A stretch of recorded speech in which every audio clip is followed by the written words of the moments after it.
Sir, पूजा का कुछ पता चला? पूरा एक दिन हो गया, उसका कुछ पता नहीं चला। उसका फोन भी स्विच ऑफ आ रहा है। वो लड़की ऐसे कभी नहीं करती है। मुझे पता नहीं मेरी बच्ची कैसी है, कहाँ पर एग्जैक्टली कितने बजे गायब हुई थी पूजा? सर करीब 6 बजे घर से निकली थी। आपके रिश्तेदार या उसके दोस्तों से पूछा? हाँ सर, सब जगह इंक्वायरी किया, पर पूजा का कहीं से कुछ भी इंफॉर्मेशन नहीं आया। उसके बाद ही हम आपके पास आए थे कंप्लेंट लिखवाने। इस फोटो में पूजा के साथ कौन है? सर ये रेनू है, पूजा के बचपन की दोस्त है। सर घर से रेनू के पास उसके घर जाने का कह कर गई थी। तब रेनू यही बगल के मोहल्ले में रहती है और ये दोनों अक्सर साथ में टाइम स्पेंड करते हैं। कल रात को भी पूजा रेनू को ही मिलने गई थी, उसके बाद से गायब है sir. The number you are trying to call is currently switched off. Sir कल रात को 8:30 बजे तक पूजा को कोई कॉल नहीं आया। माँ को परेशानी होने लगी तो मैंने पूजा को कॉल किया। फोन लगा क्या? ये भी बंद आ रहा है, रेनू को ट्राई करता हूँ। बोलना क्या हो रहा है? ये भी बंद आ रहा है। रेनू के घर वाले है ना, पूजा के गायब होने में उन्हीं लोगों का हाथ है। फिर अब एक बार उनके घर जाइए ना, तो पूजा आपको वहीं मिलेगी। पूजा को मोबाइल स्विच ऑफ आ रहा था और वो रेनू के घर गई थी। सिर्फ इस बात को लेकर आपको रेनू के घर वालों पर शक हो गया? जी नहीं सर, बात यह है कि मैं कल पूजा को ढूंढते हुए रेनू के घर गया था, लेकिन वहां पे अंकल वहां पूजा नहीं है घर पे, चल यहाँ से चल। अंकल एक बार रेनू से पूछिए तो सही, उसे पता होगा। ओए तेरा दिमाग खराब है, हैं? सिर्फ एक बार में बात समझ नहीं आती। रेनू की तबीयत खराब है, वो किसी से नहीं मिल सकती, चल यहाँ से। देखिए अंकल, घर पे माँ बहुत परेशान है, पूजा अभी तक नहीं आई है। वो रेनू से ही मिलने आई थी, एक बार आप पूछते। तू ऐसे नहीं मानेगा, डंडे खाकर जाएगा। चल यहाँ से, निकल। अंकल चल।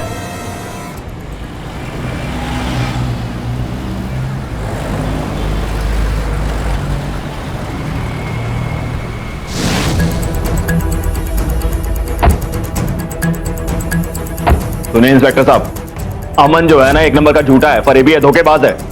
मेरी लड़की को गायब कर मुझ पर इल्जाम लगा रहा है। क्या रेनू भी गायब है? जी हाँ जी, अमन के घर गई है जी पूजा से मिलने के लिए, बस तभी से उसका फोन स्विच ऑफ आ रहा है। मुझे तो लगता है जी ये अमन का ही हाथ है बच्चे। रेनू के गायब होने के पीछे अमन पे शक करने की कोई खास वजह? जी रेनू अमीर है और वो कंगले। सर जी बात तो बिल्कुल साफ है, ये ना मोटा पैसा हटना चाहते हैं जी। लेकिन फिरौती के लिए अभी तक कोई डिमांड नहीं हुई। नहीं जी, रेनू कल शाम से गायब है और आपने पुलिस में रिपोर्ट नहीं करवाई? सर जी हम लोग पुलिस स्टेशन के लिए निकलने ही वाले थे। जी हाँ, बस जा ही रहे थे जी पुलिस स्टेशन कंप्लेंट करने। आपकी बेटी कल शाम से गायब और कंप्लेंट लिखाने अब जा रहे हैं। कल रात को जब 8 बजे तक रेनू घर नहीं लौटी ना, तब जी उसे फोन किया। The number you have dialed is switched off. Please try again later. पूजा का फोन नंबर नहीं था जी हमारे पास। मुझे उम्मीद थी कि रेनू पूजा के घर होगी और मैं पूजा के घर गया। रेनू कहाँ है? कहाँ है रेनू? रेनू का है मुझे कैसे पता होगा? तो चल पूजा को पता होगा, पूजा को बुला चल। देखिए रेनू तो यहाँ है नहीं, और रही बात पूजा की, वो सो रही है, उसे बहुत तेज पुकार है, वो किसी से नहीं मिलेगी। ओए रेनू गायब है, पूजा को बुखार है। हट बदतमीज, मैं खुद जाके देख लूंगा। चल बेट। ये क्या कर रहे हैं आप? पूजा बीमार है, सो रही है, झूठ बोला था हमसे। ना तो वहां पर रेनू थी और ना ही पूजा थी। हंसती खेलती उन लड़कियों के साथ अचानक ऐसा क्या हुआ कि उन्हें अपना घर छोड़ना पड़ा? क्या उनके गायब होने के पीछे उनके माता पिता का हाथ है? लेकिन क्या कोई माता पिता अपने ही बच्चों को गायब कर सकते हैं? क्या सच है, क्या झूठ है, क्या है इन सब के पीछे? कहां गई वो दोनों लड़कियां? और जब पुलिस ने तहकीकात की शुरुआत की तो दिल दहला देने वाले जुर्म के ऐसे अध्याय खुलकर सामने आए कि सुनकर किसी के भी रोंगटे खड़े हो जाएं।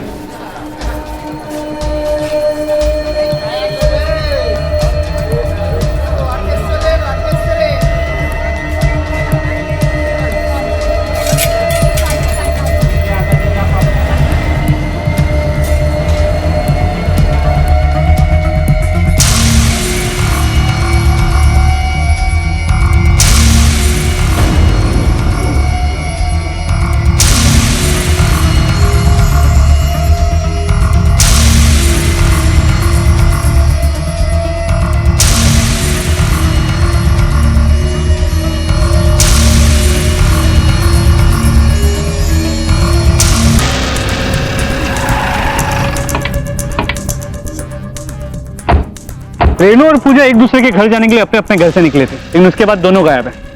आश्चर्य की बात यह है कि दोनों परिवार वाले एक दूसरे को ब्लेम कर रहे हैं। थोड़ा झूठ तो दोनों बोल रहे हैं, इनमें से कोई एक पूरा झूठ बोल रहा है। लेकिन एक बात समझ में नहीं आती कि इन दोनों लड़कियों को एक साथ अपना टारगेट कौन बनाएगा और क्यों। दोनों लड़कियां एक दूसरे की बहुत अच्छी दोस्त थी, तो हो सकता है कि दोनों का दुश्मन भी एक हो। दोनों लड़कियां एक ही कॉलेज में पढ़ती थी, पॉसिबिलिटी है कि वो दुश्मन भी उसी कॉलेज में पढ़ता हो। जी सर, इसीलिए मैंने कॉलेज में जाके चेक किया, दोस्तों से भी पूछताछ की, लेकिन किसी से ना कोई दुश्मनी ना कोई झगड़ा। कॉलेज में कोई झगड़ा नहीं है, मतलब केस वापस घर की तरफ जाता है। सर, ये पूजा और रेनू के call and triangulation records.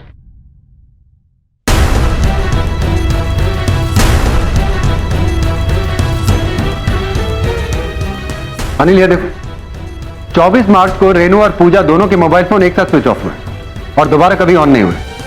Location भी सेम है, नजफगढ़। सर सब कुछ पूरी तरह प्लान किया गया है। बिल्कुल।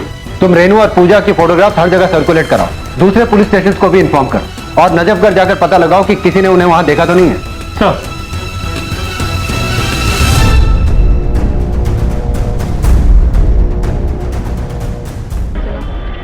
कुछ पता चला?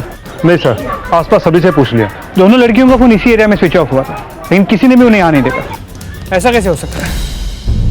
हो सकता है किसी ने पहले इन दोनों लड़कियों पे हमला किया हो और फिर इनका फोन स्विच ऑफ कर दिया। दोनों लड़कियां घर छोड़ के भागी भी हो सकती हैं। लड़कियां नाबालिग हैं, be careful and act fast. अगर दोनों लड़कियां घर छोड़कर भागी हैं तो इसके पीछे की वजह हमें जल्दी पता करनी होगी। सर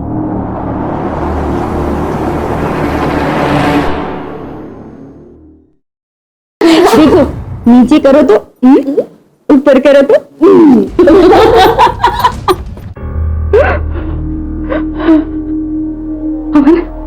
हमें पुलिस वालों ने कुछ बताया? हाँ, तुझे मिल गई ना? माँ बोला ढूंढा, पानी पियो। नहीं मुझे पता। माँ पहले पानी पियो, पूजा माँ पहले पानी पियो। मुझे पता, 2 दिन हो गए हमें, मेरी बच्ची का कोई पता नहीं है। पता नहीं कहाँ होगी वो, कैसी होगी। मेरी गलती है, मैंने इसका ख्याल नहीं रखा। अमन चल रेनू के यहाँ चलते हैं। उन लोगों के पास होगी वो, हम लोग जाएंगे, उनको पूछेंगे कहीं उन्होंने कुछ किया। कोई फायदा नहीं है जाके, पुलिस ऑलरेडी जा चुकी है, पूरी छानबीन कर ली, उन्हें पूछा नहीं मिली माँ। फिर भी अगर आप चाहते हो तो मैं एक बार हो आता हूँ। रेनू के घर वालों ने कुछ किया होगा तो थोड़ी बताएंगे। मैं चलती हूँ तेरे साथ, उनके पैर पड़ जाऊंगी, भीख मांगूंगी, मुझे मेरी पूजा दे दो। माँ टेंशन मत लीजिए। क्या बात कर रहे है तू? कैसा भाई है तू? तुझे चिंता नहीं होती? तेरी इकलौती बहन है। देख, तुझे अगर शांति से बैठना है ना तो तू शांति से बैठ। मैं चैन से नहीं बैठूंगी जब तक मुझे मेरी पूजा नहीं मिलती। अरे छोड़, कुछ करना।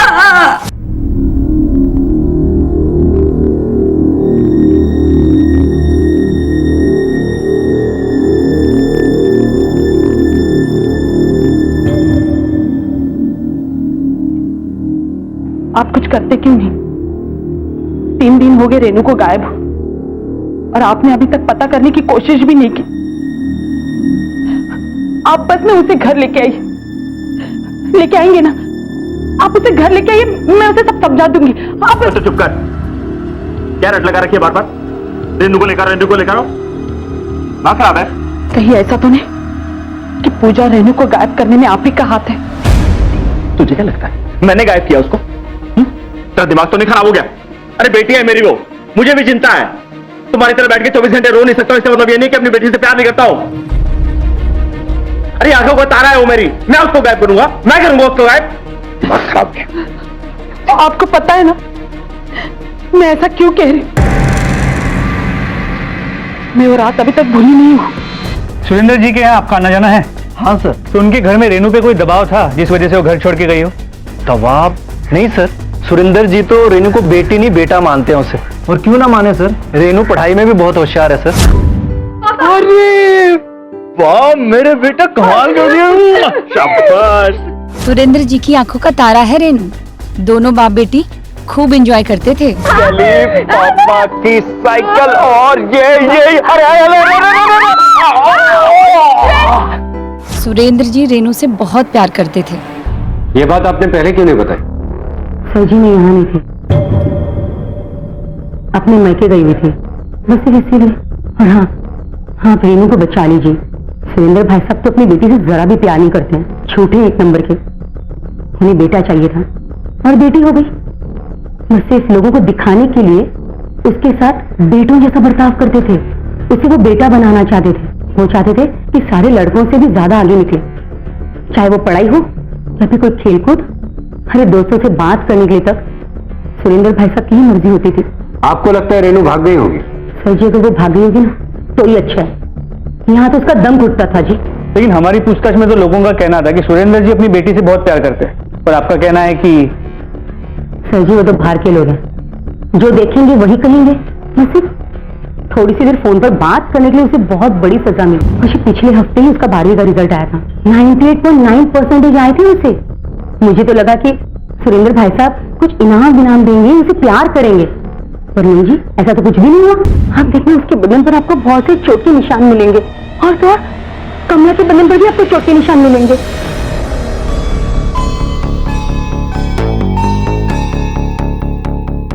ये निशान मार के हैं? नहीं जी, ये चोट के निशान है, मार के नहीं। झूठ बोल रहे हैं आप, साफ पता चल रहा है कि ये मार के निशान। सच सच बताइए, आपके पति आप पर हाथ उठाते हैं? नहीं जी, इन्होंने आज तक मुझ पर कभी हाथ नहीं उठाया। और ये निशान तो किचन में खाना बनाते वक्त जलने के हैं। हमसे कुछ मत छिपाइए अगर आप चाहती हैं कि हम रेनू को जल्द से जल्द ढूंढ निकालें। देखिए, मैंने जो कहा वही सच है। आप प्लीज मेरी रेनू को वापस लेके आइए। रेनू की माँ की चुप्पी और उसके बॉडी पे चोट के निशान, दोनों अलग अलग कहानियां बयान करती। बबीता को छोड़ के बाकी सबका कहना है कि सुरेंद्र अपनी बेटी से बहुत प्यार करता था। सुरेंद्र भाई साहब तो अपनी बेटी से जरा भी प्यार नहीं करते हैं, उन्हें बेटा चाहिए था। उसके नेबर्स भी यही कह रहे हैं। लेकिन एक बात तो क्लियर है, उस पूरे घर में कोई भी आदमी औरतों की इज्जत नहीं करता। सिर्फ केस बड़ा उलझा हुआ है। रेनू को अपने पिता के डर से घर छोड़ के जाना समझ में आता है, लेकिन इस सब में पूजा का रोल समझ में नहीं आ रहा। सिर्फ अपनी दोस्ती निभाने के लिए वो रेनू के साथ अपना घर छोड़ के चली गई। लेकिन पीएसआई चौधरी,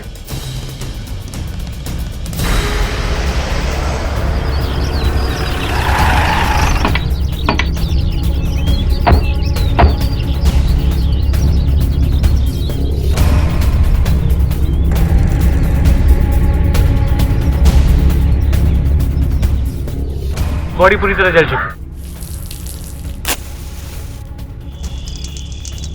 लाश को पोस्टमार्टम के लिए भेजो और इस पूरे एरिया की अच्छी तरह से तलाशी लो। जी सर।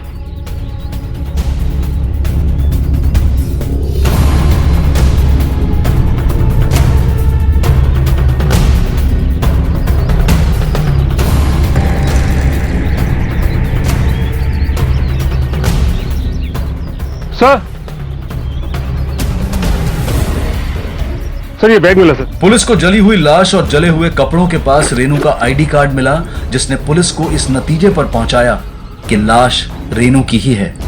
इसलिए उन्होंने बॉडी की शिनाख्त के लिए रेनू के पेरेंट्स को बुलाया। पर अब सवाल यह था कि पूजा कहां है।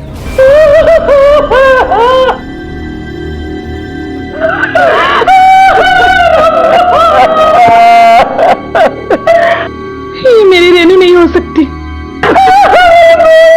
बच्ची को क्या हो गया? पोस्टमार्टम रिपोर्ट के बाद ही हम किसी कंक्लूजन पर पहुंच पाएंगे। अगर वो लाश रेनू की है तो उसके कातिल को हम जरूर ढूंढ लेंगे। प्लीज आप कातिल को जल्दी ढूंढिए, जल्दी ढूंढिए।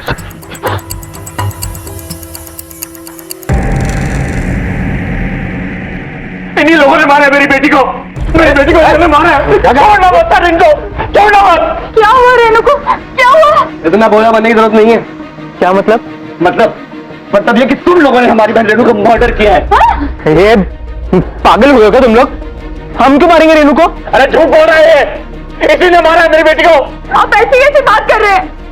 मेरी बेटी भी तो गायब है, उसके बारे में कुछ पता करो सर। आपकी बेटी को हम ढूंढ रहे हैं सर।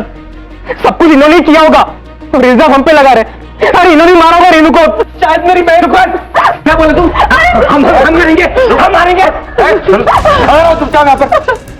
सच का पता हम चला लेंगे। पुलिस तहकीकात कर रही है। चलिए अपने अपने घर जाइए। चलो चलो चलो।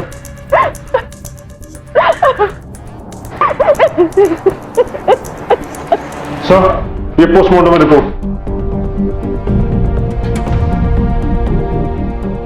सर इसके मुताबिक लाश किसी लड़की की, उम्र 15 से 18 साल।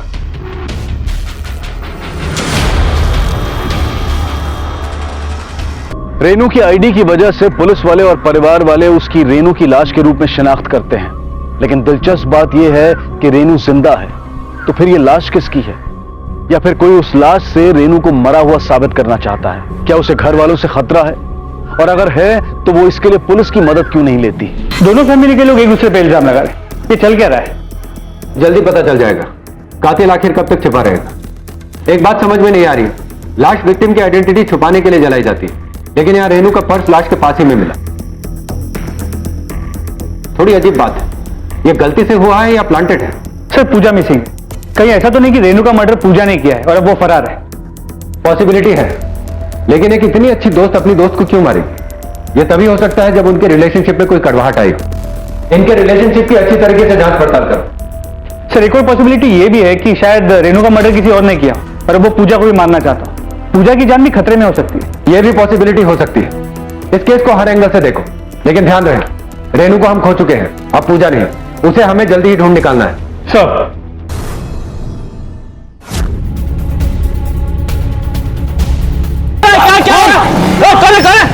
साहब क्या हुआ? क्या हुआ? अरे कौन कौन है? पता नहीं।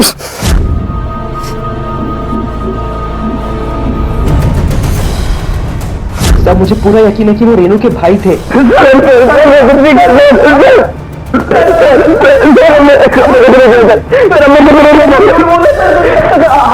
लोग भला क्यों मारेंगे तेरे मन को? नहीं मारा जाता। अच्छा हम क्या कर सकते हैं क्या नहीं ये हमें पता है। सब सच सच बता दो तो फायदे में रहोगे। हमने अमन को नहीं मारा था, हम सच बोले सर, नहीं मारा अमन को। सब जारी रखो सर, हमने कुछ नहीं किया सर, हम सच बोले सर, हमने कुछ नहीं किया सर। अमन कह रहे हैं कि विजय और राहुल ने उसे मारा, लेकिन ये दोनों लड़के इस बात से इनकार कर रहे हैं। नेबर्स और वॉचमैन को भी कुछ क्लियर नहीं, इनमें से कोई एक तो झूठ बोल रहा है। जी सर। पूजा और रेनू की दोस्ती के बीच में कोई तो आया, पता लगाना होगा कि ये कौन है। इनकी दोस्ती की अच्छे से जांच पड़ताल करो। नहीं, रेनू और पूजा के बीच कोई गलतफहमी हो ही नहीं सकती। कभी तो कुछ हुआ होगा। नहीं सर, मेरे सामने तो कभी ऐसा नहीं हुआ। पूजा और रेनू तो बहुत अच्छे दोस्त थे, उनकी कभी लड़ाई नहीं होती थी, वो ज्यादा समय एक दूसरे के साथ ही गुजारते थे। रेनू और पूजा के बीच की फ्रेंडशिप, उनके लव अफेयर्स, बॉयफ्रेंड्स या उन दोनों का किसी के साथ लव ट्रायंगल, जो कुछ भी पता है सब बताओ। सबकी अच्छी बनती थी। अमन रेनू का बॉयफ्रेंड था, इसलिए लव ट्रायंगल का कोई चांस ही नहीं है। तुम्हारा और रेनू का अफेयर था, यह बात तुमने हमें क्यों नहीं बताई? सर मेरे और रेनू के अफेयर से दोनों के गायब होने का और रेनू के मरने का कोई संबंध होगा सर, मैंने नहीं सोचा था। किस बात का संबंध किस चीज से है ये हम तय करेंगे, तुम नहीं। क्यों छुपाई तुमने ये बात? सर आपको मेरी फैमिली और रेनू की फैमिली स्टेटस डिफरेंस के बारे में तो पता ही होगा। ऐसे में रेनू की फैमिली को हमारे अफेयर के बारे में मालूम पड़ता तो आपको तो पता ही है क्या होता। इसलिए मैं बिल्कुल नहीं चाहता था कि रेनू की फैमिली को हमारे अफेयर के बारे में मालूम पड़े और फिर कोई नया बखेड़ा खड़ा हो जाए। अगर ये बात तुम हमें पहले बता देते तो हम इस केस की खोजबीन किसी और तरीके से करते। इतना सब कुछ हो गया और तुम चुप रहे। अभी भी पूजा लापता है, तुम्हारी इस चुप्पी का अंजाम बहुत बुरा हो सकता है। पूजा को बचा लीजिए। रेनू और पूजा एक साथ गायब हुए थे ना। रेनू अब मर चुकी है, इसका मतलब है पूजा की जान भी खतरे में। सर प्लीज उसकी जान बचा लीजिए सर, उसकी जान बचा लीजिए। रेनू और अमन का प्रेम संबंध इस कहानी को एक नया मोड़ देता है। अगर जली हुई लाश पूजा की है तो क्या पूजा इन दो प्यार करने वालों के बीच में दीवार बन गई थी? एक कड़ी से दूसरी कड़ी को जोड़ती पुलिस के सामने तब एक नया पहलू आया जब रेनू की मां कमला खुद पुलिस वालों से मिलने पुलिस स्टेशन आई और उनकी बातें ऐसी थी कि सुनकर किसी के भी होश उड़ जाएं। सब मुझे लगता है कि रेनू के मर्डर में किसी और का नहीं, मेरे घर वालों का हाथ है। क्या? हाँ सर, और पूजा के गायब होने में भी शायद मेरे घर वालों का ही हाथ है। ऐसा क्यों? 10 दिन पहले की बात है। राहुल और विजय ने रेनू को सबक सिखाने के लिए उसका रेप किया। मेरी बच्ची लगातार मदद के लिए चिल्लाती रही, लेकिन किसी ने उन्हें रोकने की कोशिश नहीं की। इन भाई अपनी बहन के साथ ऐसा क्यों करेंगे? मेरे पति का मानना था कि रेनू और पूजा के बीच शारीरिक संबंध है। वो दोनों लेस्बियन थे। मेरे पति ने कहा कि रेनू को सबक सिखाओ और बताओ कि मर्द के साथ संबंध बनाने में ही मजा है, ना कि एक लड़की के साथ। लेकिन रेनू इस बात के लिए अंत तक मना कर रही थी, लेकिन किसी ने उसकी बात नहीं सुनी। रेनू और पूजा के बीच के इस रिलेशन के बारे में उन्हें कैसे पता चला? वो विजय का कहना था कि उन दोनों को गलत अवस्था में देखा था। रात भर उन लोगों ने उसके साथ अत्याचार किया। ये बातें आपने हमें पहले क्यों नहीं बताई? सर मैं डरी हुई थी सर। मुझे लगा अगर मैं आपके पास आऊं तो मेरे बेटी के साथ और जुर्म होगा। लेकिन जब रेनू की लाश मिली तब मैंने सोचा कि अब चुप नहीं रहूंगी। बड़ी मुश्किल से मैं घर में झूठ बोलकर आई हुई है।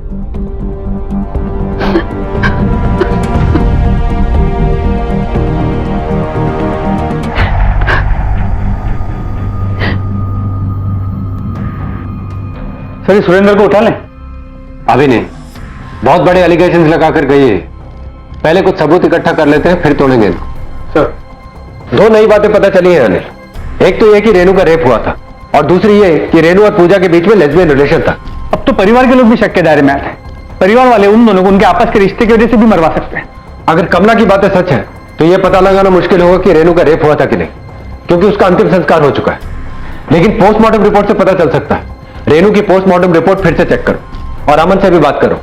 अमन रेनू का लवर है, तो उसे रेनू और पूजा के इस रिलेशन के बारे में जरूर पता होगा।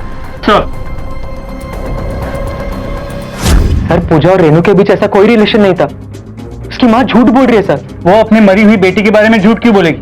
पुलिस की मदद क्यों करेगी, वो भी अपने ही परिवार के खिलाफ? सर अगर विजय और राहुल ने कुछ भी गलत किया होता ना तो रेनू सबसे पहले आके मुझे बताती। मुझे समझ ही नहीं आ रहा है कि एक माँ अपनी बेटी पे इतना घटिया इल्जाम लगा भी कैसे सकती है। पहले तो मुझे लगता था कि खाली रेनू के पापा ही गलत है, और अब उसकी माँ भी। सर सच जो भी है अब प्लीज पता लगाइए और मेरी बहन पूजा को ले आइए जल्दी। उसे तो हम ढूंढ ही रहे हैं, लेकिन अगर इस बार तुमने कुछ छुपाया तो अंजाम बहुत बुरा होगा। चलो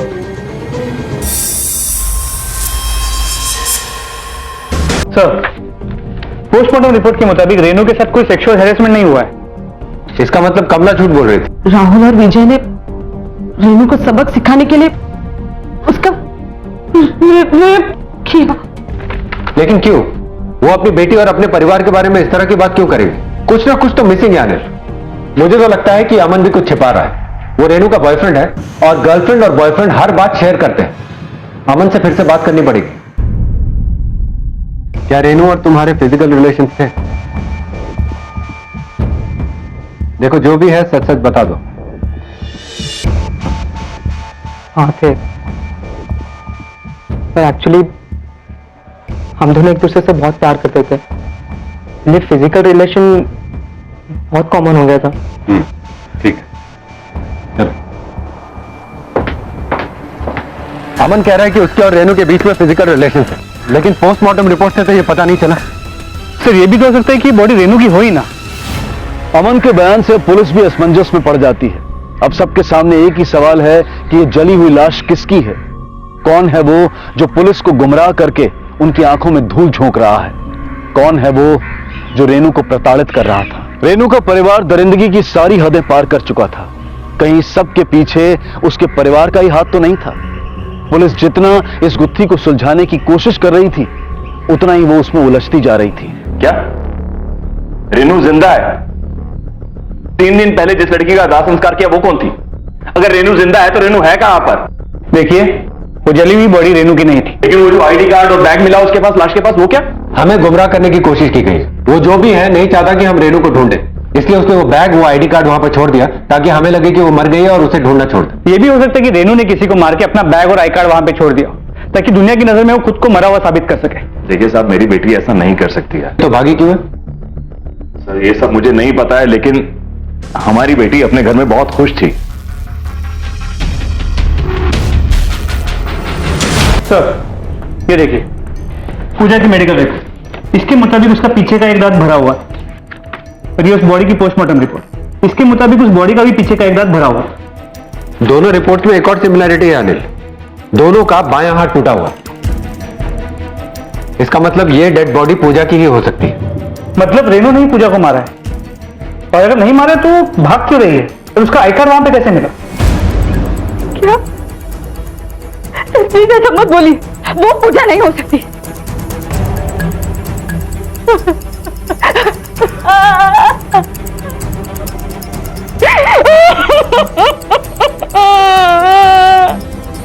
उसने कभी किसी का बुरा नहीं चाहा। हम जल्दी पता लगा लेंगे कि वो कौन है जो ये सब कर रहा है। रेनू भी हो सकती है, क्योंकि वो अब तक फरार है। सब उसको मत छोड़ दो,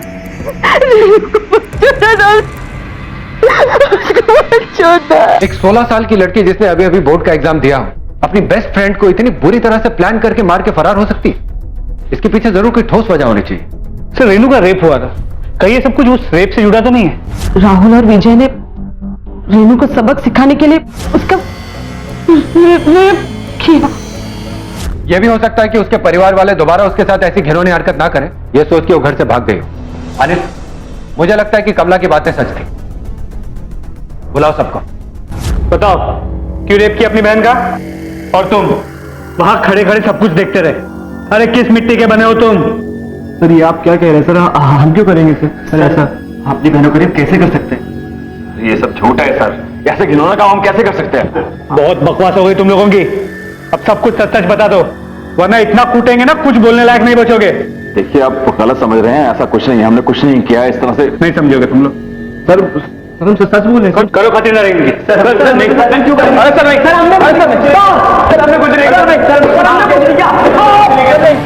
सर, बहुत तोड़ा उन्हें, लेकिन कोई भी रेप वाली बात से मना कर रहे हैं। ठीक है, जाने दो उनको, लेकिन नजर रखना। सर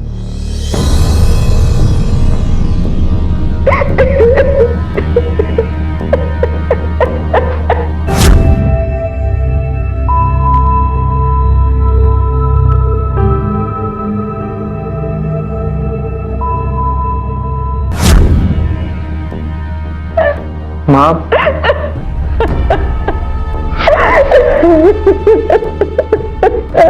संभालो अपने आप को। रेनू और पूजा के फिजिकल रिलेशन के बारे में अगर अमन को पता चले तो वो कुछ भी कर सकता था, क्योंकि वो रेनू से बहुत प्यार करता था।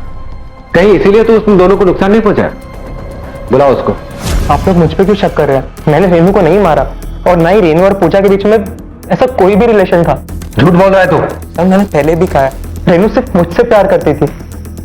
उसके और पूजा के बीच में ऐसा कभी भी कोई भी रिलेशन नहीं हो सकता। तुमने पहले भी मुझे घुमाया, अभी भी घुमा रहा? हाँ ठीक है सर, मैं आपको यकीन दिलाता हूँ, मेरे पास ऐसा कुछ है जिससे प्रूव हो जाएगा कि मैं सच बोल रहा हूँ।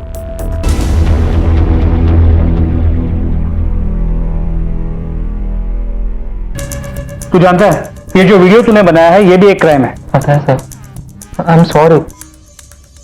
पर मैंने वीडियो आज तक कभी किसी का शेयर नहीं किया, सिर्फ आज ही, क्योंकि आप रेनू और पूजा दोनों पे सवाल उठा रहे हैं। सर मैं पूजा को क्यों मारूंगा? मेरी छोटी बहन है वो सर प्लीज आप उसके कातिल को ढूंढ लीजिए, और रेनू को भी। अनिल, यहाँ पर तो ऐसा कुछ नहीं है जिससे ये साबित हो कि रेनू और पूजा के लेस्बियन रिलेशन थे। सर आपस के मैसेज कन्वर्सेशन चेक करते हैं। मैसेजेस ओपन करो।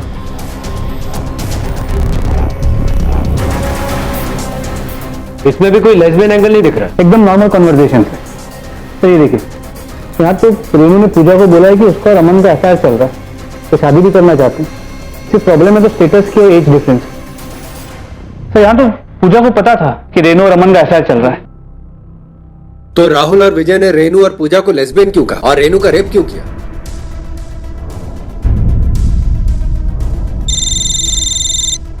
पीएसआई चौधरी कहां पर? ठीक है हम अभी आते हैं। सर जंगल में एक और जली हुई लाश मिली है। चलो मनोज गाड़ी निकालो। आइए, पहचानने की कोशिश कीजिए। कातिल ने बॉडी जलाने की कोशिश की थी, लेकिन कल रात बारिश हुई तो बॉडी पूरी तरह जली नहीं है। रेनू को किसी ने 4 दिन से बंदी बना के रखा था। जहां उसे रखा होगा एरिया आसपास का ही होना चाहिए, वरना वो उसे यहां लाके क्यों मारता? पूजा को भी जलाकर ही मारा गया था। हो सकता है दोनों को साथ में बंदी बनाकर रखा गया। तुम सही कह रहे हो अनिल, वो एरिया यहीं कहीं आसपास का होना चाहिए। इस पूरे एरिया की अच्छी तरह से तलाशी लो। सर। इंस्पेक्टर साहब आप जाइए और पता लगाइए कि रेनू को किसने मारा है। हमें हमारा काम मत समझाओ। हमें सब पता चल गया है कि तुम्हारे सामने इन दोनों ने रेनू का रेप किया था। नहीं सर, ये सब तो बकवास है। हम भला ऐसा रेनू तुम बाप नहीं जल्लाद हो जल्लाद। चुप! ने कभी भी अपनी बेटी से प्यार नहीं की, कसाई की तरह मारते थे। अब तो वो बेचारे मर गए, अब तो सुधरो। इंस्पेक्टर साहब, इन सब लोगों ने मेरे बेटे को बहुत दुख दिया, किसी को छोड़िएगा मत। जो केस 2 दोस्तों के गायब होने से शुरू हुआ था, उसने अचानक एक भयानक मोड़ ले लिया जब एक के बाद एक दोनों लड़कियों की जली हुई लाशें मिली। आखिर कौन था इन हत्याओं के पीछे? जंगल के आसपास के सभी एरियाज को चेक किया, कहीं भी कुछ सस्पिशियस नहीं मिला है। लेकिन सिर्फ एक फैक्ट्री है जो कई सालों से बंद पड़ी है। हम अभी भी वहां पहुंचे हैं। मेन गेट क्लोज है इसका। मैं आपको लोकेशन भेजता हूं। जी सर। सर वहां पे फैक्ट्री का दरवाजा खुला हुआ है। पीछे। Yes sir.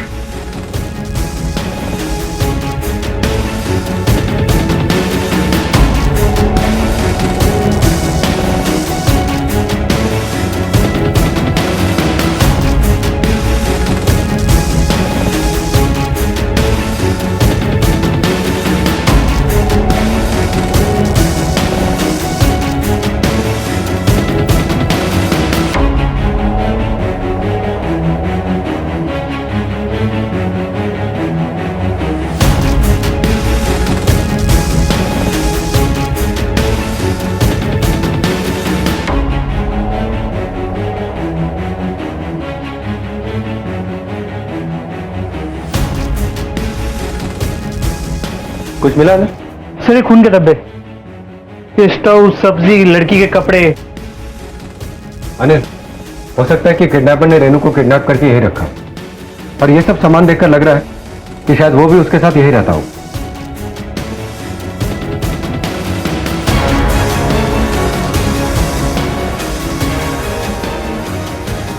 सर वहां पे ये हेलमेट का ये लॉक मिला सर।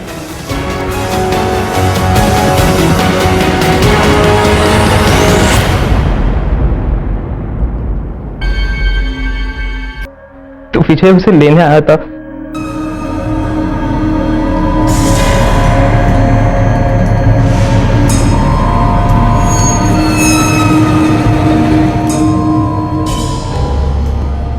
और उसने रेनू को पूजा के साथ देख लिया था। पूजा के साथ देखकर उसने कुछ भी गलत मतलब निकाल लिया।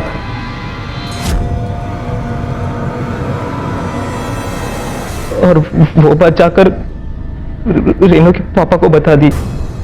रेनू एक पल के लिए भी घर पे नहीं रह पा रही थी, उसे घर से भागना था। ऐसे में हमारे पास सिर्फ एक ही ऑप्शन था सर। मैंने अपनी बहन, हमने पूजा को मार दिया। तुम्हें शर्म नहीं आई? अपनी बहन का खून कर दिया तुमने, और फिर रेनू को क्यों मारा? तब रेनू बहुत डर गई थी, वो अब आपके पास आने वाली थी। अमान, मुझे अच्छा नहीं लग रहा। पूजा मेरी बहुत अच्छी दोस्त थी। हम घर वालों से बचने के चक्कर में हम लोगों ने उसे मार दिया। हम पुलिस स्टेशन जाते हैं, कुछ दिन की सजा मिलेगी। अमन, हम बच जाएंगे। अमन प्लीज। तू पागल हो गई है? अपनी जिंदगी बनाने के लिए मैं अपनी बहन को मार डाला, और अब तू ऐसा बोल रही है? रेनू, हम पुलिस के पास नहीं जा सकते। पर वो मेरी नहीं जा सकते हम लोग वहां पे, समझी? तो मैं बहुत घबरा गया था। मैंने रेनू को बहुत समझाया, बहुत मारा, पर वो नहीं मानी। तुमने अपने प्यार के लिए अपनी बहन को मार डाला, और फिर रेनू का रेप किया और उसे भी मार डाला। तुम्हें इसकी सजा जरूर मिलेगी। अपने इसी समाज के कुछ घरों में कहीं रेनू के परिवार जैसा दरिंदा पिता है, तो किसी घर में अमन जैसा नादान उम्र वाला भाई है जो अपनों के साथ भी दरिंदगी की सारी हदें पार कर सकता है। क्या रिश्तों के मायने बदल गए हैं या फिर हम बदल गए हैं? क्यों किया तुमने? क्यों किया? अपनी बहन को मारा, अपनी बहन को मारा तूने। क्यों किया? चले।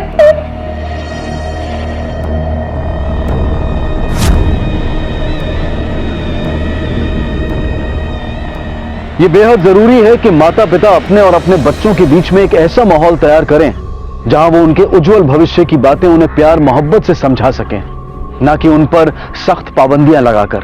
और बच्चों के लिए भी यह समझना बेहद जरूरी है कि इस उम्र में गलत प्यार मोहब्बत में फंसना और घर छोड़कर भाग जाने का फैसला उनकी पूरी जिंदगी तबाह कर सकता है। इसी विचार के साथ अब मैं अनूप सोनी आपसे विदा लेता हूं। फिर मुलाकात होगी अगले एपिसोड में एक और चौंका देने वाले केस के साथ। तब तक अपना और अपने परिवार का ख्याल रखें और देखते रहें क्राइम पेट्रोल डायल 100। सबक एक को, सीख हम सबको। जय हिंद।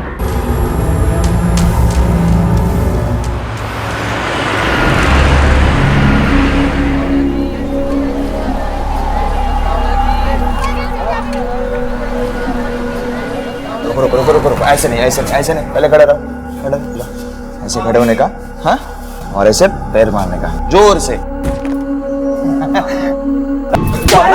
माना, क्या कर रही हो? माना, क्यों मार रही हो? मार रही है इसे, क्या इसने? अरे आई पूछो इसने क्या किया है? मेरी छोटी बाची के साथ, इतनी छोटी बाची के साथ इसमें। अरे जब मैंने इसको देखा ना, इसका उसकी फ्रॉक में हाथ था। सही कह रहा है ये वाला, मैं इसे छोड़ूंगा नहीं। अरे ज्यादा दिखाने के लिए रुको, देखो कुछ गलतफहमी हुई है। संजू ऐसा लड़का नहीं है, अच्छा लड़का है। आप मेरे बहन के पति हो ना, इसलिए आपका लिहाज करके मैं इसे अभी जिंदा छोड़ रहा हूँ, लेकिन मैं इसे छोड़ूंगा नहीं, इसे कोर्ट ले जाऊंगा, नहीं छोड़ूंगा इसे मैं। मुलजिम संजू शिरोडकर पर चाइल्ड मोलेस्टेशन का इल्जाम सही साबित हुआ है। क्योंकि मुलजिम अभी नाबालिग है, इसीलिए उसे 2 सालों के लिए जुवेनाइल रिमांड होम में रहने की ताकीद की जाती है। कहते हैं जिंदगी एक मंच है जहां हम सब अपना अपना किरदार निभाते हैं। अगर ये बात सच है तो ये किरदार हमें देता कौन है? कौन ये तय करता है कि कौन नायक बनेगा और कौन खलनायक? नमस्कार, आदाब। क्राइम पेट्रोल डायल 100 में आप सबका स्वागत है। कभी आपने सोचा है कि अगर अपना किरदार चुनना और अपनी जिंदगी की कहानी खुद लिखना हर इंसान के बस में होता तो ना तो इस दुनिया में कोई खलनायक होते और ना ही कभी कोई दुख भरी कहानी लिखी जाती। लेकिन सिर्फ चंद खुशकिस्मत लोग ऐसे होते हैं जो अपनी जिंदगी की कहानी खुद लिख पाते हैं।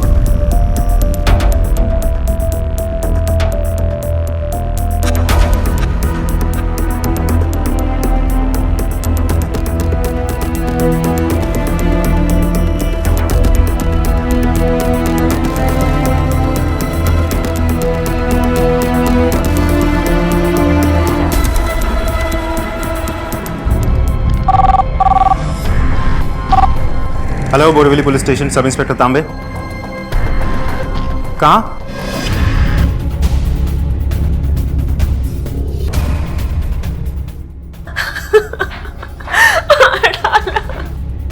सर, मैं होटल का मैनेजर हूँ, मैंने ही आपको फोन किया था।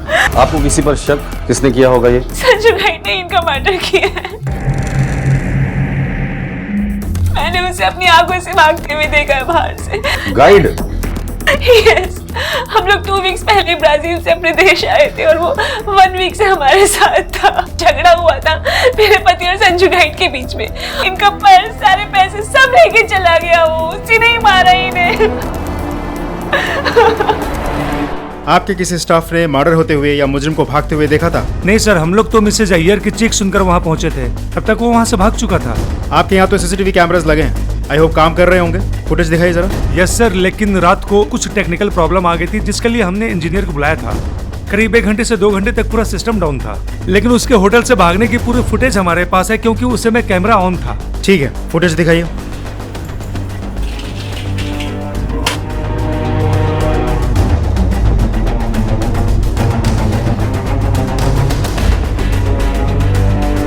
पॉज करो, ज्वाइन करो, बस प्ले।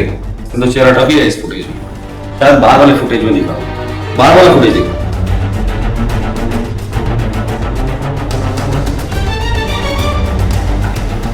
ठीक है, इसकी कॉपी पुलिस स्टेशन भेज देना। सर ये संजू गाइड इतना भी मासूम नहीं है।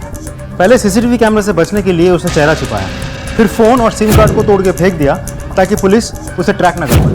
इससे ये बात तो साबित हो जाती है कि उसे पुलिस की बेसिक वर्किंग स्टाइल या क्राइम के बारे में बेसिक नॉलेज तो है। तांबे, उसने चेहरा ढका हुआ था तो हम दावे के साथ नहीं कह सकते कि ये संजू गाइड था जिसके बारे में मिसेस अय्यर बोल रही थी। लेकिन अगर वो वही है तो इतना बेवकूफ नहीं है कि मर्डर करने के बाद वो अपने घर चले जाए। फिर भी उसके घर का एड्रेस निकाला। सर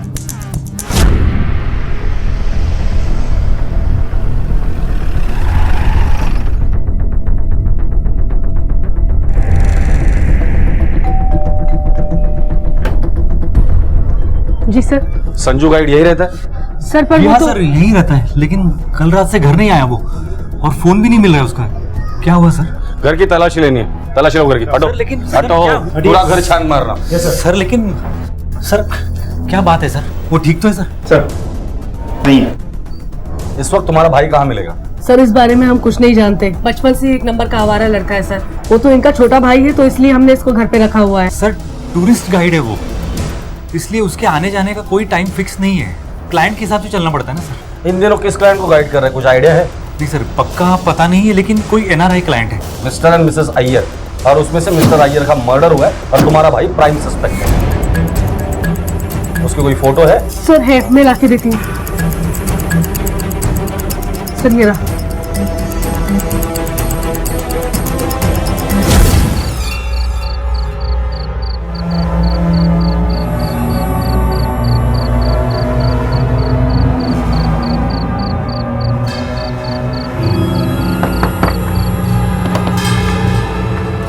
अरे तू आओ। अरे चला ना अंदर। कैसे आना हुआ? सोचा जाते जाते एक खुशखबरी सुनाओ तुझे। क्या बात कर रहा है यार, कैसी खुशखबरी? तेरी वो मीना मिली थी गजरे वाली। क्या बात कर रहा है यार? हाँ मतलब मैंने बात की उससे तेरे बारे में, वो बोल रही थी कल शाम को मिलने वाली थी। सच? हाँ अभी देख आगे क्या करने का। थैंक्स यार संजू, तूने तो मेरी लाइफ बना दी सच्ची। चल यार बहुत लेट हो रहा है मुझे, लास्ट ट्रेन चली जाएगी मेरी। अरे सुनना, काहे को टेंशन लेता है? रात में इधर ही रुक जाना, सवेरे ट्रेन चालू होगी तो आराम से चले जाना। चलेगा तुझे? अरे चलेगा नहीं, दौड़ेगा। और वैसे भी तुझे पार्टी तो देनी है, मेरा इतना अच्छा काम जो किया है तूने। चल ठीक है। सर जिस बॉटल से उसका कत्ल हुआ था उसके टुकड़े विक्टिम के खून से पूरी तरह से सन चुके हैं और इसकी वजह से उसमें से फिंगरप्रिंट्स मिल पाना इम्पॉसिबल है सर। संजू बेसिकली नासिक का रहने वाला है, यह अपने दादा और बहनी के साथ रहता है। सर संजू मुंबई टाउन के आसपास गाइड का काम करता है। दिखने में हैंडसम है, ठीक ठाक बोल लेता है, वेल मैनर्ड है, इसलिए फॉरेन टूरिस्ट के बीच वो बहुत फेमस है। अगर ये मर्डर संजू ने किया है तो ये उसके लिए पहला क्राइम नहीं है। इससे पहले भी नासिक में चाइल्ड अब्यूज के लिए वो 2 साल रिमांड होम में रह चुका है। रिमांड होम से छूटने के बाद ही उसके माँ बाप ने उसे मुंबई में भाई के पास भेज दी, जो खुद भी एक गाइड है। शुरुआत के दिनों में वो अपने भाई के साथ ही गाइड का काम करता था, लेकिन पिछले 2 साल से वो इंडिपेंडेंटली गाइड का काम कर रहा है। आस पड़ोस में इंक्वायरी की सर, लेकिन एक भी सिंगल आदमी उसके साथ बातचीत नहीं करता था। क्यों? अपनी भाभी के भतीजी के साथ बहुत गंदा काम किया था उसने। पूरे मोहल्ले में कोई बात नहीं करता था उनसे। आस पड़ोस में नहीं तो कोई तो होगा जिससे वो बात करता था, कोई दोस्त होगा। जमाल, एक पॉकेट मार।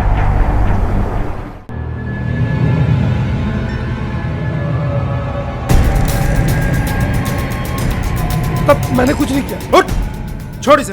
ये लीजिए, जाइए आप। साहब मुझे जाने देना। तू जमाल है ना? हाँ साहब। संजू तेरा दोस्त है? हाँ सर। और किस किस से दोस्ती है उसकी? सर उसकी हिस्ट्री से तो पूरा शहर जानता है साहब, इसलिए उससे दोस्ती करना दूर की बात है, बात भी नहीं करता साहब। उसकी हिस्ट्री तो नासिक से शुरू हुई, मुंबई कैसे पहुंच गई? उसकी बहनी की वजह से। वो उसको जरा भी पसंद नहीं करती थी। उसके बॉम्बे आने से पहले उसने सबको का बता दिया कि उसका केस चल रहा है, इसलिए उससे कोई बात नहीं करता था। उसके सिर्फ 2 ही दोस्त, मैं और यादव। यादव तो टैक्सी चला रहा था साहब, और क्या? और वो मेरा पार्टनर था साहब। पार्टनर कैसे? वो गाइड है ना साहब।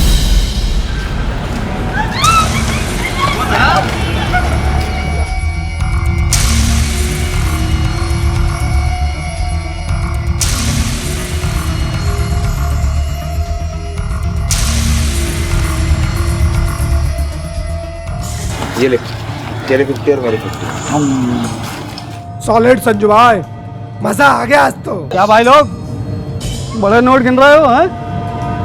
लगता है तगड़ी कमाई की है आज। तो फिर और मेरा हिस्सा किधर है? अरे मिलेगा यार, तेरे को भी मिलेगा। संजू दे इसको। यार पार्टी नहीं दोगे मेरे को? चल पार्टी करते। ये हुई ना बात। ये बात तो साफ है कि ये गाइड संजू दोनों चीजों का आदी था, पैसे कमाने के लिए और पैसे उड़ाने के लिए। मिसेस अय्यर ने हमें बताया था कि पैसों को लेकर उनके पति के साथ उनका झगड़ा होता था और होटल रूम से मिस्टर अय्यर का वॉलेट भी गायब है और लॉकर से कैश भी। सर मामला क्लियर है, लूट के लिए ही हत्या की गई थी। संजू ने मिस्टर अय्यर से पैसों की डिमांड की, मिस्टर अय्यर ने मना किया, संजू उसको मारकर पैसे लेके भाग गए। लग तो ऐसा ही रहा है, लेकिन हम दावे के साथ नहीं कह सकते जब तक हमारे पास कोई ठोस सबूत ना हो। मैं समझा नहीं सर। तांबे, हम पुलिस वाले हैं। मुजरिम और मर्डर ये शब्द हम दिन में इतनी बार सुनते हैं कि उनका मतलब तो हमें पता होता है, पर इसके असर को लेकर हमारा एहसास खत्म हो जाता है। किसी भी बेगुनाह पर मुजरिम का लेबल लगाकर हम उसकी जिंदगी बर्बाद कर सकते हैं। इसलिए जब तक हमारे पास कोई ठोस सबूत ना हो, किसी पर भी मुजरिम का लेबल लगाना गलत होगा। Sorry sir. It's okay. ये टैक्सी ड्राइवर यादव, ये कहाँ मिलेगा हमें?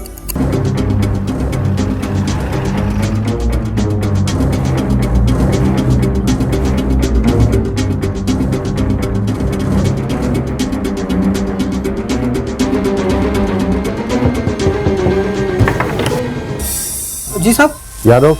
हाँ साहब, संजू आया था कल, मेरे साथ रुका भी था पूरी रात। वो सुबह ही चला गया। मुझे नहीं मालूम था साहब कि वो खून करके भागा है, नहीं तो उसी वक्त खबर की होती है आपको। सच्ची साहब, मेरा उसके साथ सिर्फ उठना बैठना है, उसके धंधे से मेरा कुछ भी लेना देना नहीं है साहब। सच्ची बोल रहा हूँ साहब। यहाँ से कहाँ जाने वाला था, कुछ बोला था? नहीं साहब, बस चाय पी और निकल गया। ये संजू ड्रग्स लेता था? नहीं साहब, कभी कभार बियर या बिस्की ले लेता था साहब।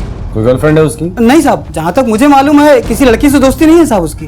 ठीक है, अगर वो यहाँ दोबारा आए या फोन करे तो हमें खबर करना। हाँ साहब, एकदम पक्का। वो जैसे ही आएगा सबसे पहले आपको खबर करूंगा साहब। क्या सोच रहे सर? संजू के बारे में सोच रहा था। संजू टूरिस्ट का काम करता है, अपने भाई के साथ रहता है, टूरिस्ट बिजनेस में अच्छा खासा कमाता है, ना ड्रग्स लेता है ना कोई गर्लफ्रेंड, अच्छा खासा कमाता होगा। फिर उसे पैसों की ऐसी क्या जरूरत आ पड़ी कि उसने मर्डर जैसा संगीन जुर्म किया। इसके अलावा टूरिस्ट गाइड का काम करते वक्त पैसेंजर को ठग के भी वो पैसे कमाता होगा, और इतना सारा पैसा वो सिर्फ 2 दोस्तों पर खर्चा करता होगा। मुझे नहीं लगता। तांबे, इस संजू के बारे में कुछ तो है जो हमसे छूट रहा है, पता करो। सर मैं अपने खबरियों को काम पे लगा देता हूँ, तुरंत सब कुछ पता चल जाएगा। ठीक है, तब तक मैं संजू के घर पे ग्राउंड मार के आता हूँ। सर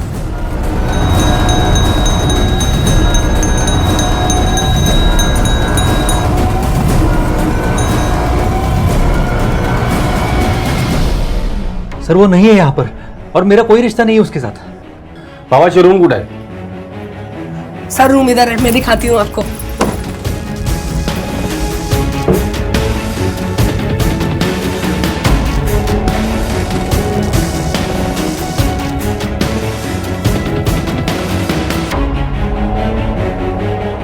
बहुत रंगीन मिजाज लगता है आपका भाई। रूम की तलाशी लो। सर एक्चुअली टूरिस्ट गाइड है हम लोग, तो गर्मी में टूरिस्टों के साथ घूमना पड़ता है हमें, पसीने की बदबू ना आए इसलिए हमें वो परफ्यूम लगाना पड़ता है सर। सर ये मिला है चाइल्ड पॉर्न, ये भी शायद आपके धंधे की जरूरत होगी ना?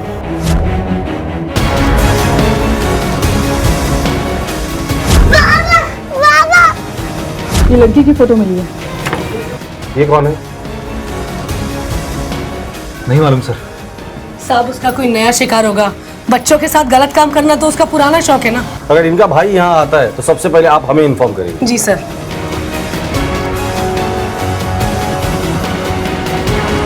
मैं ऐसा क्यों करूंगी, मुझ पे क्यों इल्जाम लगा रहे हो? चुप कर। मैंने पहले कभी बोला नहीं, लेकिन नासिक में ही तूने ही फंसाया ना उसको। क्या बिगाड़ा है उसने तेरा? क्यों पीछे पड़ी हुई उसके? उस नीच इंसान के लिए तुमने मुझ पे हाथ उठाया ना? हाँ, एक बार पुलिस को पकड़ लेने दो उसको, देखना खुद से सर झुका के मेरे आगे ना माफी मांगी तो तुमने। श्वेता की तस्वीर का संजू के पास मिलना इस बात की तरफ इशारा कर रहा था कि अलग अलग जगहों और अलग अलग हालात में शुरू हुई इन दोनों की जिंदगी की कहानियां मिल चुकी थी। लेकिन कैसे? संजू का श्वेता के साथ क्या रिश्ता था? क्या वाकई संजू ने इस बच्ची को अपनी हवस का शिकार बनाया था या बनाने वाला था? और जिस एनआरआई का कत्ल करके संजू फरार हुआ था वो इस कहानी में कहां फिट बैठता था? ये वो सवाल थे जिनमें से कुछ के जवाब वक्त को देने थे और कुछ के पुलिस को ढूंढने थे।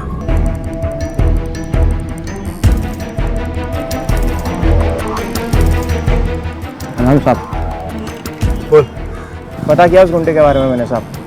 2 टाके की 13 नंबर गली में एक कैसर मौसी का चकला है, वहाँ उसका हर रोज का उठना बैठना है साहब। और एक बात साहब, वहाँ उसकी जमुना नाम की एक आइटम फिक्स है, वो सिर्फ उसके साथ ही उठता बैठता है साहब।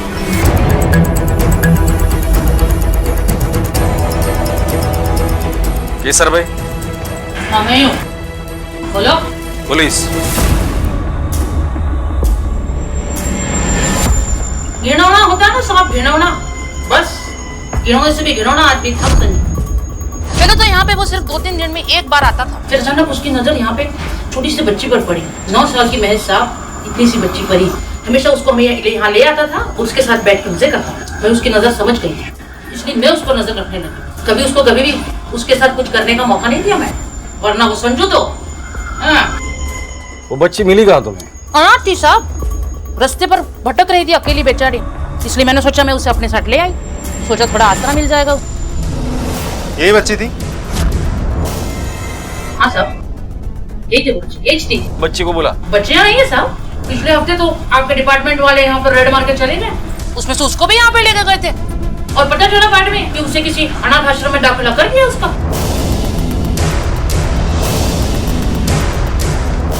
सभी पुलिस स्टेशन को इन्फॉर्म करके उस अनाथ आश्रम के बारे में पता करो। Yes sir.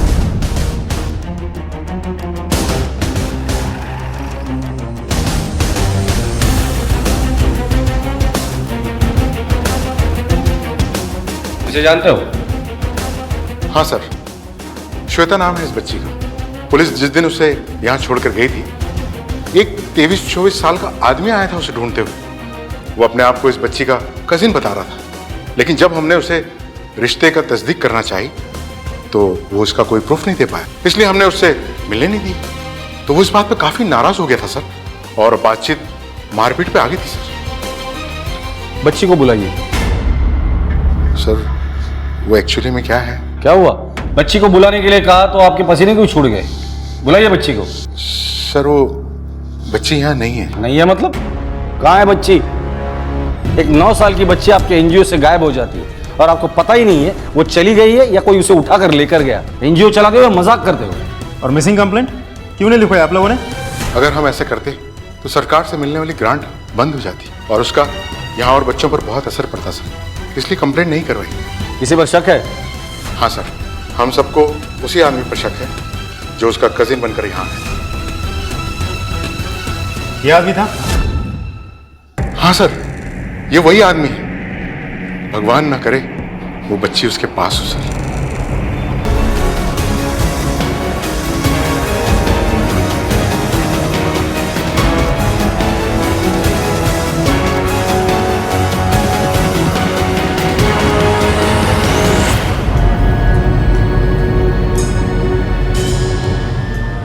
हेलो जमल भाई, संजू बोल रहा हूँ। संजू?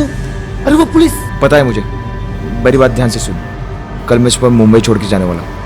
आज रात को छुपने के लिए मुझे जगह चाहिए, प्लीज मेरी हेल्प कर। तू मेरे मालवानी वाले भाईजान का घर जानता है ना, एक काम कर तू वहीं आ जा। सर ये संजू गाइड हमारे हाथ नहीं आ रहा है और ना ये केस आगे बढ़ रहा है, क्या लगता है आपको? तांबे, जब भी कोई क्रिमिनल पुलिस से बचकर भागता है, जितनी उसकी सोच होती है उससे एक रास्ता बना लेता है। ये रास्ता पहले उसे हमसे आगे रखता है और फिर हमेशा हमेशा के लिए दूर। एक्सप्लेन करता हूं।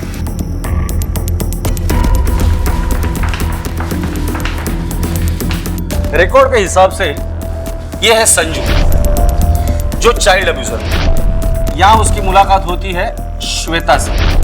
श्वेता एक अनाथ आश्रम में रहती है। संजू श्वेता को लेकर भाग जाता है। फिर संजू की मुलाकात होती है अय्यर से।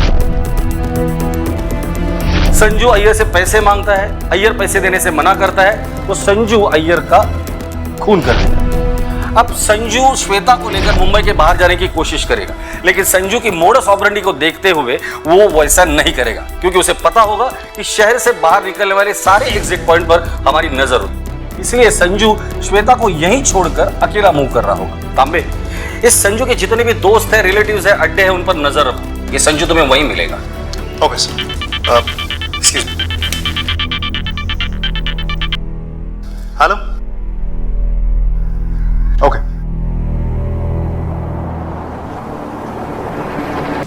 सर मैंने कुछ ले दोस्त माना था मैंने तुझे। चल सर सर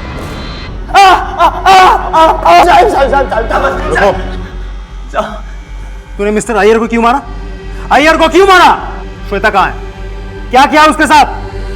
श्वेता? हाँ श्वेता, वो छोटी सी बच्ची जिस पर तेरी गंदी नजर थी, अनाथ आश्रम से तूने किडनैप किया था ना? क्या किया उसके साथ? क्या है श्वेता? नहीं बोलेगा, तेरी खामोशी ना तुझे बचा नहीं सकती। तोड़ो उसे, तब तक तोड़ो जब तक ये सच ना बता दे। सर बहुत सख्त जान है, इतना तोड़ा लेकिन मुंह से एक शब्द नहीं निकला सिवाय श्वेता के। क्योंकि अभी तक उसे वहां चोट नहीं लगी जिससे उसे दर्द होगा। तांबे, डर सिर्फ इस बात का है कि लड़की तक पहुंचने में हमें देर न हो जाए, उसके पहले इसका मुंह खोलना पड़ेगा। एनआरआई अय्यर का हत्यारा और श्वेता का अपहरणकर्ता संजू गाइड अब पुलिस की गिरफ्त में था, लेकिन ना तो वो अपने जुर्म को कबूल कर रहा था और ना ही उससे इनकार कर रहा था। पुलिस के हर सवाल का उसके पास सिर्फ एक ही जवाब था, उसकी गहरी खाली आंखें और उसकी खामोशी।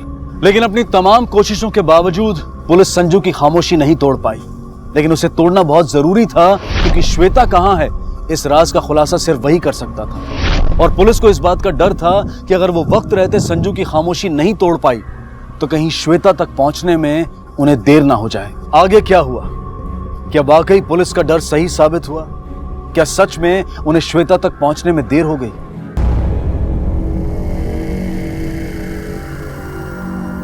संजू, तुझे हमारे साथ चलना होगा। हमें 9 साल की एक छोटी सी बच्ची की जली हुई लाश मिली है और हमें पूरा यकीन है कि वो श्वेता ही है। चल, शनाख्त करनी है।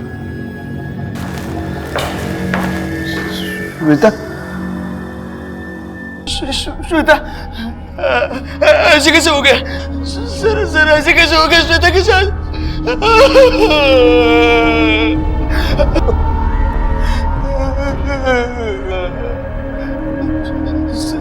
सर ऐसे कैसे हुआ सर?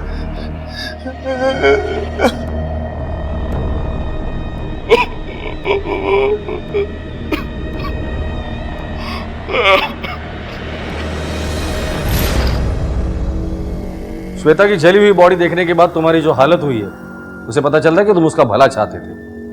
संजू, अब तो सच बता दो, किसने किया ये सब?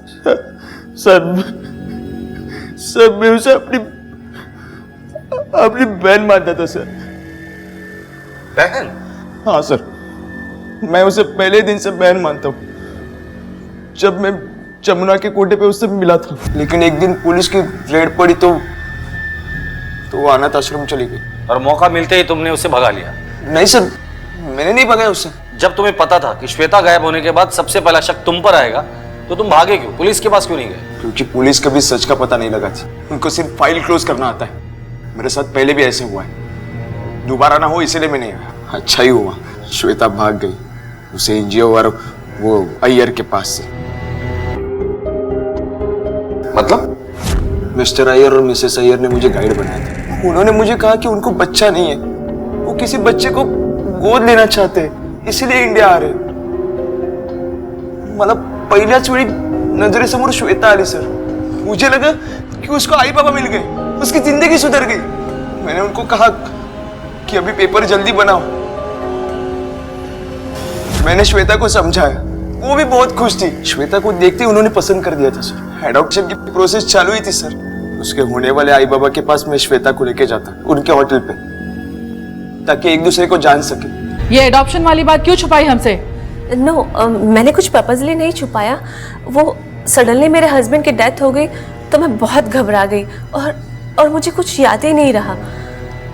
एनजीओ वाले ने मुझे बताया कि 2-3 दिन में पेपर तैयार हो जाएंगे। मिस्टर अय्यर और मिसेस अय्यर बहुत खुश थे। उन्होंने मुझे एक बड़ी टीम थी, मैं भी बहुत खुश था। खुशी मनाने में जमुना के कोटे पे गए।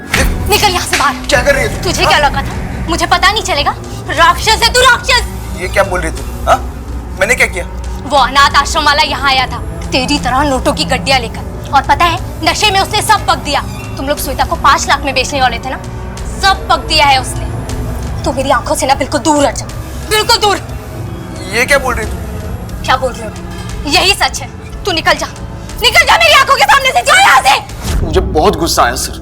मैं दूसरे दिन वो अनाथ आश्रम में गया, उसके मैनेजर को 2-4 थप्पड़ लगाए। लड़की के साथ ऐसे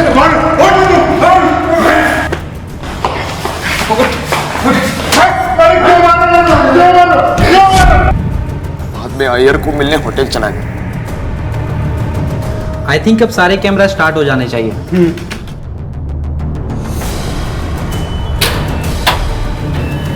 mister Iyer, mister Iyer, mister Iyer. Sanju, Sanju, Sanju, what happened Sanju? तुम्हारा कहना है कि तुमने अय्यर को नहीं मारा। तुम जब होटल पहुंचे तो अय्यर पहले से मर चुका था, तो तुम भागे क्यों? हमारे पास क्यों नहीं है? सर मैं ये जानता था, मैं आपके पास आया तो वो एनजीओ वाले और मिसेस अय्यर मिलके मुझे फंसा लेंगे, इसीलिए मैंने भागने का सोचा। मैं कल ही भागने वाला था मुंबई से। संजू, जो कहानी तुमने सुनाई है, दिल तो करता है कि उस पर यकीन करूं, पर कानून इस बात की इजाजत नहीं देता। जब तक तुमने जो कहानी सुनाई है उसके सच्चाई के सबूत हमें नहीं मिले। जो डेड बॉडी हमने तुम्हें दिखाई थी वो श्वेता की नहीं थी। भगवान से दुआ करो कि श्वेता जिंदा है और वो सही सलामत हमें मिले।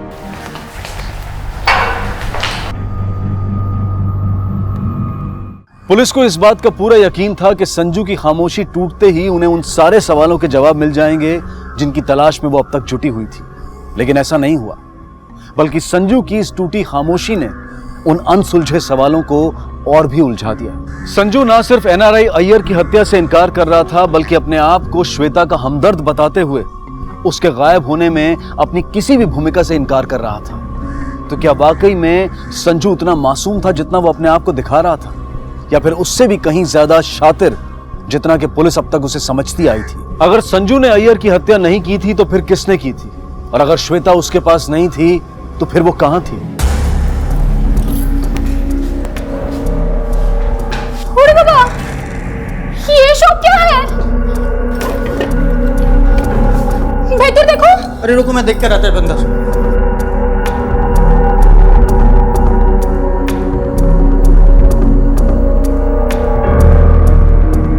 सुनछो, हमारे घर में चोरी हुआ है। हेलो हेलो पुलिस इंस्पेक्टर, आपको फोन करने के बाद ना हम दोनों ने मिलकर पूरा घर चेक किया। घर में जो लॉकर लॉक करके गया था वो वैसा ही लॉक है, उसमें से कोई कीमती सामान भी चोरी नहीं हुआ है। लेकिन ये घर का हालत देखकर तो ऐसा लग रहा है कि हमारा पीछे से कोई रह रहा था यहाँ पर। 2 दिन पहले मित्रा वो बोलपुर जा रहे थे, तो ऐसा उस लड़की ने कहा था। आखिरी बार कब देखा था उसे? मैम 2 दिन पहले, जब वो कंपाउंड से बाहर जा रही थी तो मैंने उसको रोका और पूछा कि कहाँ जा रही हो, तो उसने कहा कि कुछ सामान लेने के लिए जा रही हूँ, कुछ टाइम पे वापस आ जाऊंगी। दुकान मालूम है तुम्हें? हाँ सर, एक लड़की आई तो थी सामान खरीदने, तो सामने वाले बंगलो है ना, वहाँ पे किसी की मेहमान बता रही थी। मैम और एक बात, उस दिन वो सामान खरीदने के बाद वापस नहीं आई। तुम एक काम करो, स्केच वाले को बुलवाकर उस लड़की का स्केच तैयार करवाओ।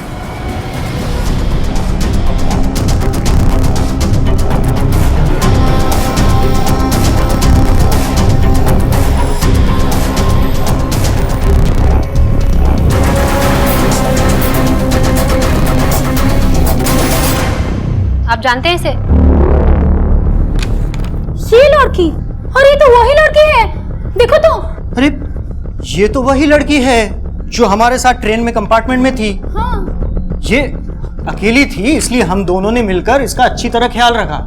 पूरा हावड़ा तक आई हमारे साथ। फिर हावड़ा से हमको इनके पेरेंट्स का कॉल आया, बोलपुर से हमारे एक क्लोज रिलेटिव का डेथ हो गया था, तो हम हावड़ा उतर गया और टैक्सी लिया और बोलपुर चला गया। रास्ते में हमने इस लड़की को भवानीपुर में छोड़ दिया। इस लड़की ने बोला कि इसका बाबा कोलकाता में काम करता है और वो बीमार है, और ये इसे उसे देखने के लिए कोलकाता जा रही है। और हमने इसे अपना एड्रेस दिया, फोन नंबर दिया, बोला कि कोई भी प्रॉब्लम होगा तुम हम लोगों को कांटेक्ट करो। और हाँ, वो ट्रेन के अंदर हमारी वाइफ से हमारा घर का कीज भी गिर गया, लेकिन हमारे पास एक स्पेयर सेट था, इसलिए हमने उतना सीरियसली ढूंढा नहीं। पर अभी हमको लगता है कि यही लड़की वो कीज चुराया होगा। उस लड़की के पास घर की चाबियां भी थी और उसे घर का एड्रेस भी मालूम था, और उसे ये भी मालूम था कि मिस्टर मित्रा अपने घर नहीं बोलपुर जा रहे। तुम एक काम करो, मुंबई पुलिस को उस लड़की का स्केच भिजवाओ, हो सकता है हमें उससे रिलेटेड कोई भी इन्फॉर्मेशन मिले, मिसिंग या कुछ और। Yes ma'am. सर, एक गुड न्यूज है, श्वेता जिंदा है। ये रहा स्केच। श्वेता मिल गई आपको? वो जिंदा है? वो मिली नहीं, सिर्फ खबर मिली है कि वो कोलकाता में कहीं है। कोलकाता? सर,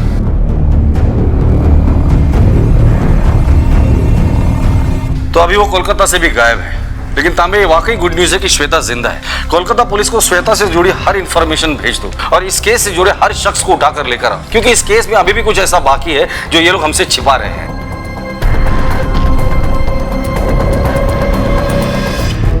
मैम, मुंबई से बच्ची की इन्फॉर्मेशन आ गई है। इसका नाम श्वेता है। अचानक से रातों रात मुंबई के एक ऑफिस से गायब हो गई। फुटेज में कुछ मिला? Yes ma'am. मैम, मित्राज ने जो एग्जैक्ट डेट बताया था उस दिन की फुटेज हमने चेक किया है। उसमें साफ दिख रहा है बच्ची कंपाउंड में एंटर करते हुए।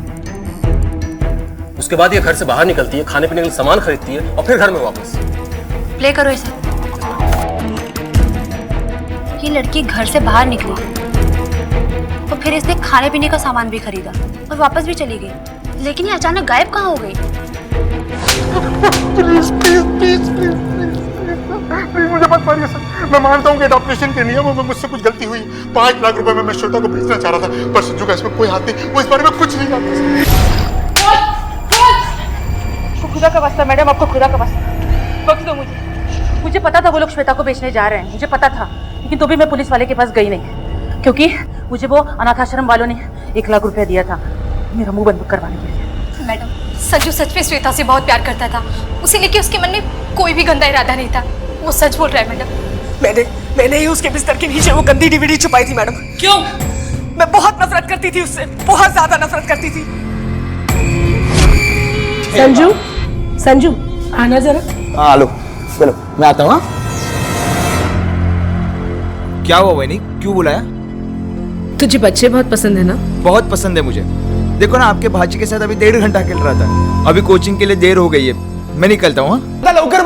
जब उसने मुझे मना किया और घर वालों को बताने की धमकी दी तो मैं बहुत डर गई थी कि मेरे पति को सच का पता न चल जाए, और इसीलिए मैंने उसे झूठे केस में फंसा दिया कि उसने मेरी भतीजी के साथ बदतमीजी की थी। और मैं यही चाहती थी कि आप लोग उसे हमेशा के लिए जेल में डाल दें। मैडम, मेरी और कोई गलती नहीं है। मिसेस अय्यर, आपके जुर्म की कहानी आपके पार्टनर्स ने हमें इंस्टॉलमेंट में बता दी है। हमें यह भी पता चला है कि आप और आपके स्वर्गीय पति ब्राजील में ह्यूमन ऑर्गन्स का बिजनेस करते हैं। अब बची हुई कहानी आप हमें बताएंगी या बुलवानी पड़ेगी?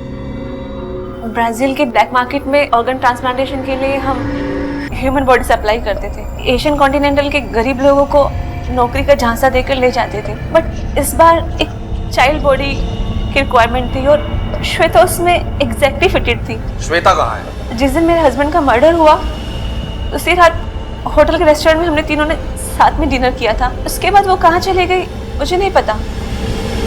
सर, मिसेस अय्यर की झूठ बोलने की कोई वजह नजर नहीं आती। मुझे तो लगता है संजू झूठ बोल रहा है। संजू श्वेता को लेकर हमेशा से ही बहुत पॉजिटिव था, इनफैक्ट अभी भी है। तो शायद उसे जब सच्चाई पता चली तो मिस्टर अय्यर को मार दिया। ऑफ कोर्स ऐसे हो सकता है, लेकिन ऐसे ना होने के भी पूरे चांसेस है। हमारे पास संजू बेगुनाह है इसके कोई सबूत नहीं, उसी तरह वो गुनहगार है इसका भी कोई सबूत नहीं। हाँ, सीसीटीवी फुटेज से हमें ये पता चलता है कि कत्ल वाले दिन और वक्त संजू होटल में गया था, पर उससे ये साबित नहीं होता कि ये कत्ल संजू ने किया है। तो फिर कौन हो सकता है सर? वो तो यहाँ किसी को जानता भी नहीं। इस वक्त कुछ कहना मुश्किल है, लेकिन तांबे एक पॉइंट नोटिसेबल है। मिसेस अय्यर ने कहा था जब मिस्टर अय्यर का जिस रात खून हुआ था उस वक्त श्वेता उन दोनों के साथ थी। अगर ऐसा है तो श्वेता कहाँ है? आपको क्या लगता है सर, क्या हो सकता है? मुझे लगता है कि इस पूरी कहानी में एक और किरदार इन्वॉल्व है जो अभी तक हमारे सामने नहीं आया, या फिर इन्हीं किरदारों में से कोई एक है जो डबल रोल प्ले कर रहा है। नहीं समझा सर। कोलकाता पुलिस को फोन करो और अपडेट्स लो। अगर ये श्वेता हमें मिल जाती है फिर सब समझ में आ जाएगा। हम लोग पूरी कोशिश कर रहे हैं, पर वो लड़की अचानक हवा की तरह गायब हो गई है, वो भी बिना कोई क्लू छोड़े। Thank you very much ma'am, thank you. वो लड़की मुंबई में हुए एक मर्डर केस की बहुत ही इंपॉर्टेंट कड़ी है। कम ऑन, एक काम करते हैं, हम लोग फिर से शुरू करते हैं। उस कंपाउंड के जितने भी बंगलों के ओनर्स हैं और उनकी फैमिली पर नजर रखो। उस सोसाइटी में रोज जो भी आता जाता है, भाजी वाला, दूध वाला, जो भी, उन सब पर नजर रखो। कोई ना कोई ऐसा डॉट तो है जिसे हम मिस कर रहे हैं। Yes ma'am.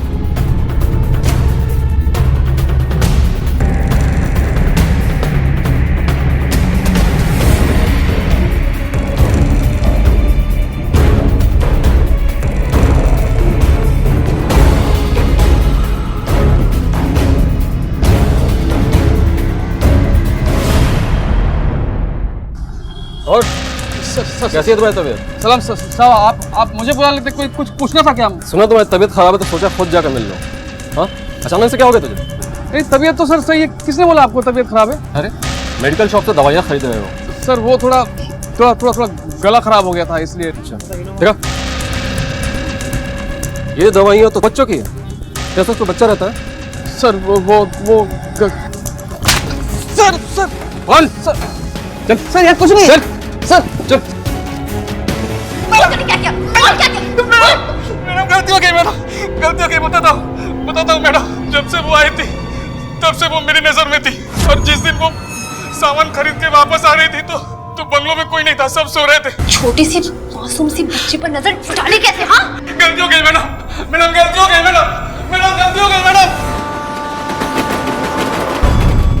उन्होंने कहा था वो मेरे नई आई बाबा है, और मैं मेरी नई आई के साथ होटल में खाना खा रही थी, और मैंने जल्दी खाना खत्म कर लिया और बाबा के साथ वीडियो गेम खेलने ऊपर चली गई।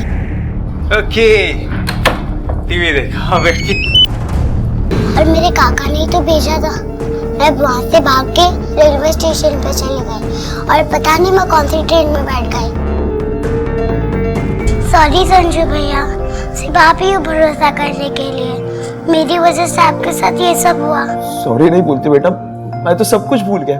कल जो मेरे साथ हुआ अब तो तुम्हारे साथ नहीं होगा। मैं इंतजार करूंगा तुम्हारा। मुझे किसी ने नहीं अपनाया, लेकिन मैं तुम्हें अपनाऊंगा। हाँ बेटा, तुम्हारे साथ कुछ गलत नहीं होने दूंगा। संजू तुम बेकसूर हो, जा सकते हो। आवड़े। और हाँ सॉरी।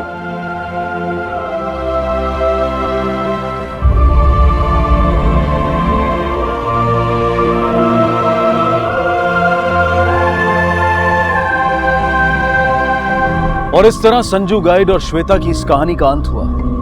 आखिर उसे इंसाफ मिल ही गया। जिस झूठे इल्जाम के साए में उसकी जिंदगी गुजर रही थी, वो दाग उस पर से हट गया। श्वेता को पुलिस ने अदालत में पेश किया, जिसके मामले में फैसला आना अभी बाकी है। लेकिन एक बात इस कहानी से निर्विवाद रूप से साबित होती है, और वो ये है कि जिंदगी एक मंच है जहां हम सब अपना अपना किरदार निभाते हैं। अपनी जिंदगी की कहानी अपने हिसाब से लिखना भले ही हमारे बस में ना हो, लेकिन उस कहानी में हम नायक की भूमिका निभाएंगे या खलनायक की, इसका चुनाव करना सिर्फ और सिर्फ हमारे हाथ में होता है। कदम कदम पर अन्याय का शिकार होने के बाद, समाज का तिरस्कार और अपनों की नफरत झेलने के बाद, संजू के लिए आसान था कि वो खलनायक बनकर बुराई के रास्ते पर चल पड़ता, लेकिन उसने ऐसा नहीं किया। उसने अच्छाई के रास्ते को नहीं छोड़ा, और आखिर में सबको ये मानना ही पड़ा कि वो खलनायक नहीं बल्कि असल में एक नायक था। संजू के इस चुनाव और जज्बे को सलाम करते हुए हम ये चाहेंगे कि हम सब इस कहानी को हमेशा अपनी सोच में ताजा रखें, और जिंदगी में अपने किरदार को चुनने में वही समझदारी दिखाएं जो संजू ने दिखाई। इसी विचार के साथ अब मैं अनूप सोनी आपसे विदा लेता हूं। फिर मुलाकात होगी अगले एपिसोड में एक और चौंका देने वाले केस के साथ। तब तक अपना और अपने परिवार का ख्याल रखें, और देखते रहें क्राइम पेट्रोल डायल 100। सबक एक को, सीख हम सबको। जय हिंद। इस तरह के और भी एपिसोड देखने के लिए हमारे चैनल को सब्सक्राइब करें और बेल आइकन दबाना ना भूलें।